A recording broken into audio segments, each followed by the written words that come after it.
আগামী ২০ ফেব্রুয়ারি থেকে বাড়ছে অন্য ব্যাংকের এটিএম ব্যবহার করে টাকা উত্তোলনের খরচ। সম্প্রতি এ সংক্রান্ত একটি নির্দেশনা দিয়ে প্রজ্ঞাপন জারি করেছে কেন্দ্রীয় ব্যাংকের পেমেন্ট সিস্টেম ডিপার্টমেন্ট। এতে বলা হয়েছে, এক ব্যাংকের গ্রাহক অন্য ব্যাংকের এটিএম কার্ড ব্যবহার করে একবারে ২০,০০০ টাকা ও মাসে ৫টির বেশি টাকা লেনদেন করলে প্রতিবারে চার্জ গুনতে হবে সর্বোচ্চ ৩০ টাকা।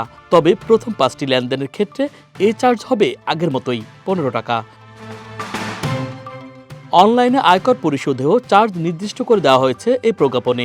এ বিষয়ে বলা হয়েছে, কার্ড ও ইন্টারনেট ব্যাংকিং ব্যবহার করে ২৫,০০০ টাকা পর্যন্ত পরিশোধে সর্বোচ্চ ২০ টাকা এবং এর বেশি পরিমাণ টাকার ক্ষেত্রে সর্বোচ্চ ৫০ টাকা চার্জ নিতে পারবে ব্যাংক।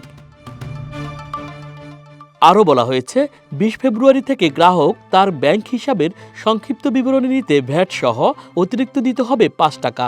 এছাড়া খুদে বিবরণীর ক্ষেত্রে ৫ টাকা এবং তহবিল স্থানান্তরের জন্য ১০ টাকা দিতে হবে। এটিএম বুথ থেকে টাকা উত্তোলনে চার্জ বাড়ানোর পাশাপাশি point of sale, Bangla QR, e commerce, internet banking, fund transfer এবং সরকারি পরিষেবার চার্জও ফি নির্ধারণ করে দিয়েছে বাংলাদেশ ব্যাংক। নতুন এই নির্দেশনার ফলে কিছু ক্ষেত্রে চার্জ আগের মতো থাকলেও অনেক ক্ষেত্রেই তা বাড়বে বলে জানিয়েছেন ব্যাংক কর্মকর্তারা।